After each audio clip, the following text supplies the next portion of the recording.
फिर ऊपर एब्डोमेन काटा, व्हाटएवर जो भी साइज वगैरह जो क्या? ये ना अंग्रेजी भाषा का दुर्भाग्य ही लगता है मुझे, खास करके इंडिया की बात करूं तो, कि लोगों को लगता है कि कुछ भी गंदी बात, वाहियात बात, बकवास बात अंग्रेजी में कह देंगे और वो बहुत ज्यादा मीनिंगफुल बात हो जाएगी। और सबसे बड़ी बात यह है कि हमने इंडियन पेरेंट्स ने ना, जहाँ तक अपने बच्चों को अंग्रेजी स्कूल में हम पढ़ाते हैं, अंग्रेजी सिखाते हैं, फोर्सफुली भी सिखाते हैं, तो वो इसलिए सिखाते हैं कि वो अपने करियर में अच्छा करे, लेकिन होता उसका उल्टा है। हमारे बच्चे सोचते हैं कि अंग्रेजी में बदतमीजी करो और वो बहुत कूल दिखने लगता है। और दूसरी बात ये है कि अभी इस लड़की का वीडियो देख करके बहुत सारे लोग कह रहे हैं कि बिरयानी वाले लड़के को तो जॉब उसकी चली गई है, जॉब से निकाल दिया, बहुत हेट मिल रही, तो इसके साथ भी वही होना चाहिए या नहीं होना चाहिए। तो भाई मैं तो यही कहूंगी कि लेडीज ने ना अपने आप को लेडीज होने के नाते कोई मोरल वैल्यू तो अपनी, जैसे पहले लेडीज की हाई होती थी वैसे कुछ रखी ही नहीं है। तो जेंडर बेस पे किसी को पनिशमेंट मिलना या जजमेंट करना, दोनों ही गलत होगा। मिस्टेक कितनी है इस बेस पर जजमेंट मिलना चाहिए।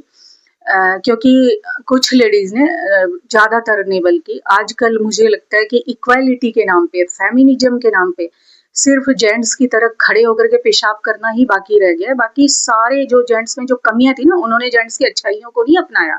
मैंने पहले भी अपनी एक वीडियो में ये बोला है कि बहुत सारी अच्छाइयां भी हैं जेंट्स में। फेमिनिज्म का मतलब जेंट्स से नफरत करना ही नहीं होता। फेमिनिज्म का मतलब जेंट्स जैसे ही ब्रेव बनना होता है। जैसे कि बहुत सारी सरकमस्टांसेस में जेंट्स कितनी भी क्रिटिकल सिचुएशन हो अपने आप को संभाल लेते हैं, तो वैसे ही अपने आप को संभालना होता है।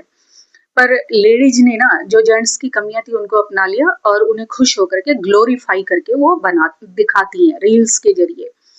और तीसरी सबसे बड़ी बात है कि लोग कह रहे हैं कि डॉक्टरी एक नोबल प्रोफेशन है और इस लड़की ने उसको खराब कर दिया। तो नोबल प्रोफेशन तब तक हुआ करता था जब तक बच्चे मेहनत करके इसे कमाते थे। अब तो 2-2 करोड़ रुपये माँ बाप भर रहे हैं मेडिकल कॉलेज में और तब जा करके बच्चे डॉक्टर बन रहे हैं। तो उनसे हम क्या एथिक्स की उम्मीद करेंगे, उनसे क्या हम इमोशंस की उम्मीद करेंगे?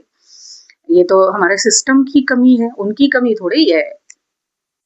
और मैंने तो ऐसे बच्चे भी देखे कि जो 12th स्टैंडर्ड में थे, उनको बायोलॉजी का स्पेलिंग भी नहीं आता था और कुछ समय बाद ही पता चला कि करोड़ों रुपए दे करके उन्होंने बहुत अच्छे मेडिकल कॉलेज में एडमिशन उन्हें मिल गया और अब तो वो कुछ तो बहुत अच्छे गवर्नमेंट हॉस्पिटल्स में जॉब कर रहे हैं, कुछ ने अपने हॉस्पिटल्स खोले हुए हैं और अब तो सरकार 40% पे भी नीट में एडमिशन दे